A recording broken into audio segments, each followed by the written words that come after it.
All right, good morning, everyone. Welcome back to the channel. Oh, I got some smoke on there. That's better. All right, so a little update. This weekend it's supposed to be extremely hot, but I'm gonna attempt to go get my girlfriend's Jeep. It's due for inspection at the end of this month. As you guys might know, for Christmas I bought her a rough country, 4-inch lift for it. So I'm gonna attempt to do that this weekend. Put new front axles in it because the one axle boot's ripped, so it's ready for inspection. And it's the reverse switch in the trans, which I don't even know why they put it in the trans. Works, the reverse lights works here and there.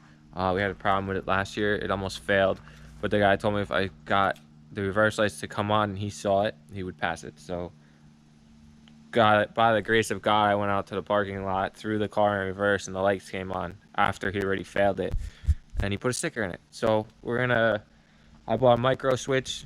I'm gonna rig up a bracket and let it, so when you pull it and pull it into reverse, it hits the micro switch. I'm gonna run wires with a relay to the trunk to wire up, and it'll kick the reverse lights on and off. I didn't make a video on this, I'm sorry, but as you can tell, there's no rear on in the truck anymore. I already went ahead and started. I got that, it's all dirty, but I bought that Eastwood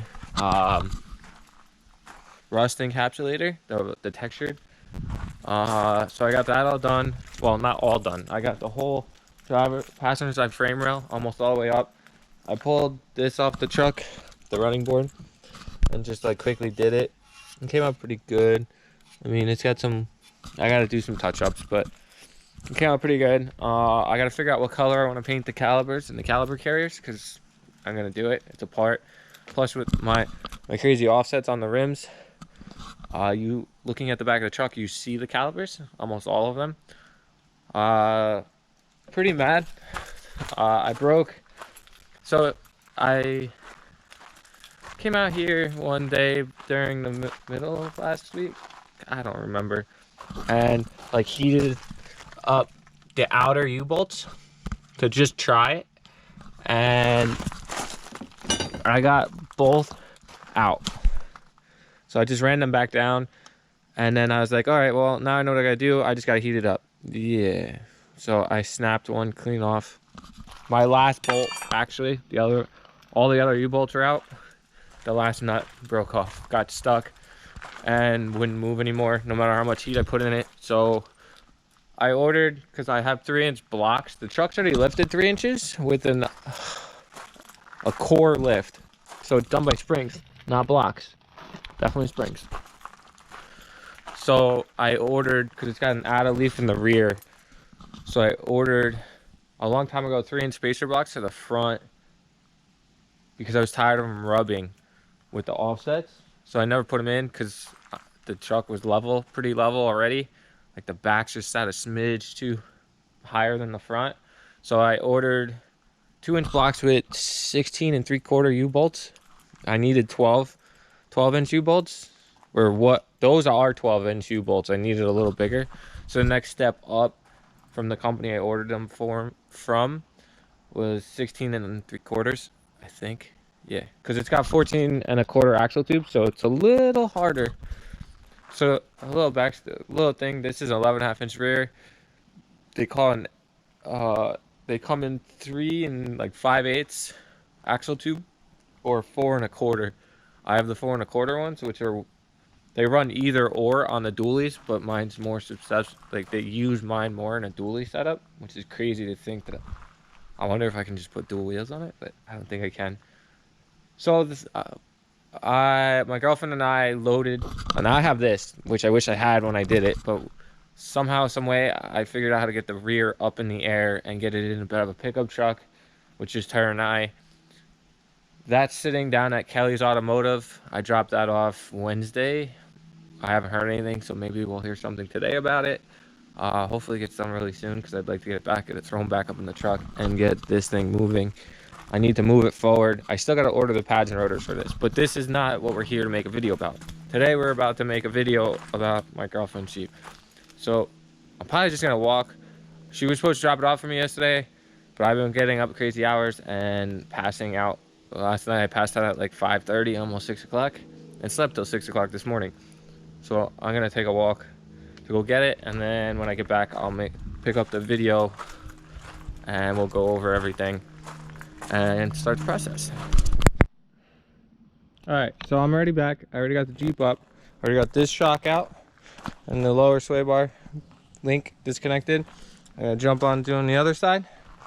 I got tools, instruction manual. I got more tools over there, and then I got all of this.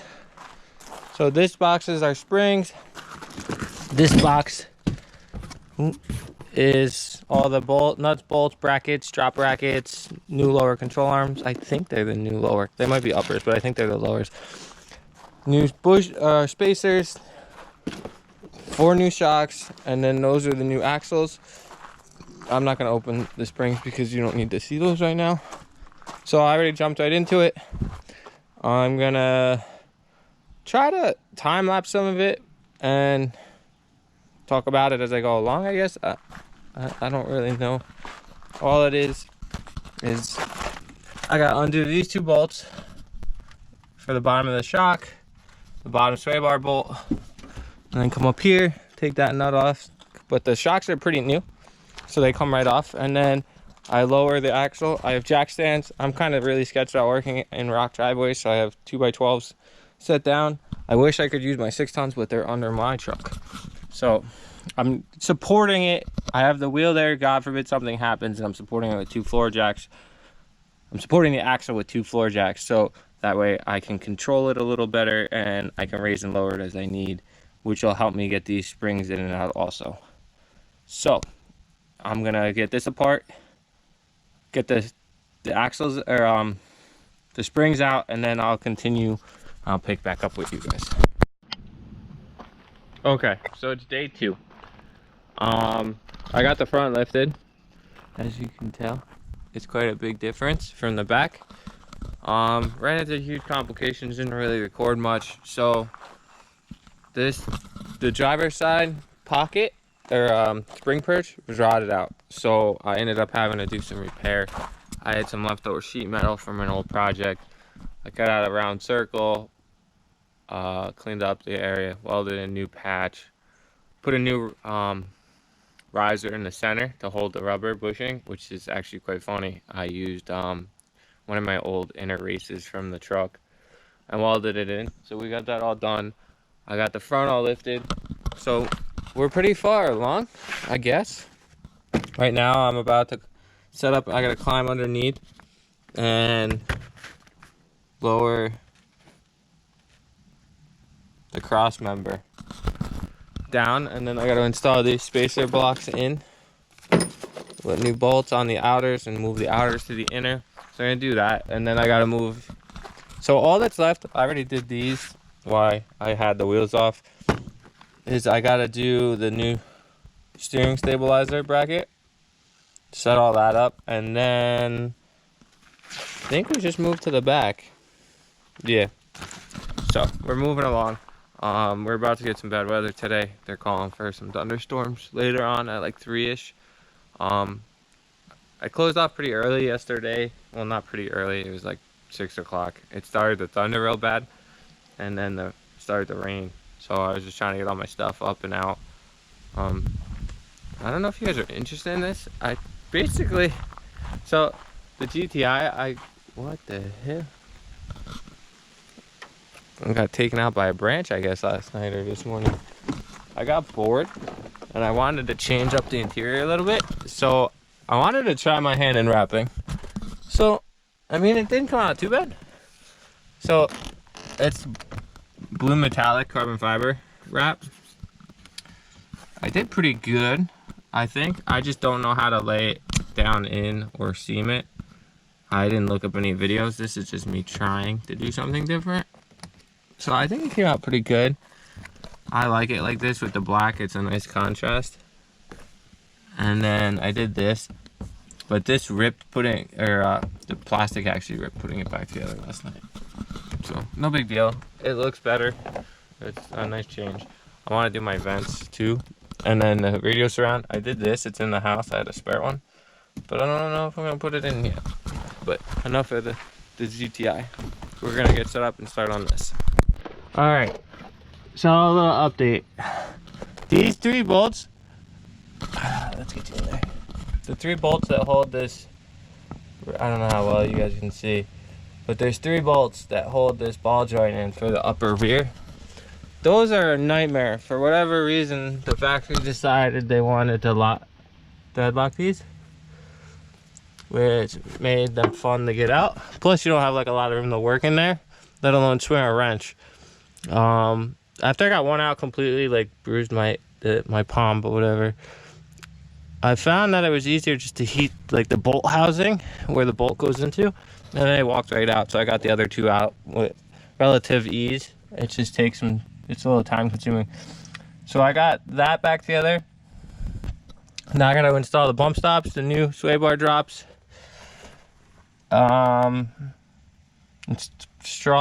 Put the coil back in, or the new coil, the new shock. They gave you like shock relocates so you can run wider wheels and tires, which are these. These are the bump stop extenders, new shocks, and then I gotta bolt back up those brake lines and then put the wheels on it, and that's done. And then I need to do the front axle, at least one of them, the driver's side shot.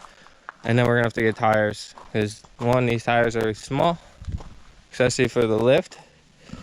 So I think we're gonna do some 31s, but obviously they're gonna have to be 16s or bigger, because it's got the bigger brakes on it. But we'll figure that out when the time comes. It needs at least 1 tire to go through inspection into this month. So I'm gonna get back into it, and then I'll show you guys the finished product when I'm all done. Alright, so I tried to film, something happened, and I lost basically all the footage of what I was doing in the rear, but I'm staring at the Jeep completed. So here we go.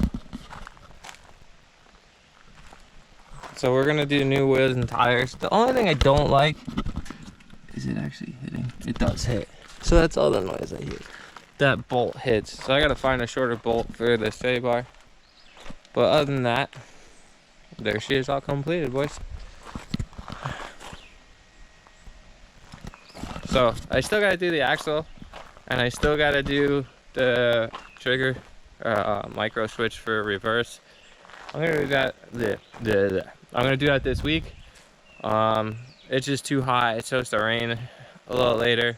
I don't want to get into something and get stuck in the rain again. So I'm gonna end this video here, clean up. I was wearing no shirt. I'm really dirty underneath. So I'm gonna get myself cleaned up, have a couple beers, enjoy the rest of the day, and thank you guys for watching. So I'll catch you. I'll try to put out another video next Saturday or Sunday. I'm gonna try to get back on a regular basis where I was doing once a week. Hopefully I get a truck video next week. Hopefully, they said that the rear should be done Thursday, so we're gonna hope and pray that it's done before Thursday. I got the new lift blocks inside for it. We're not gonna get into that, but thank you guys for watching. Please like, share, subscribe, and comment, and I'll catch you guys next week.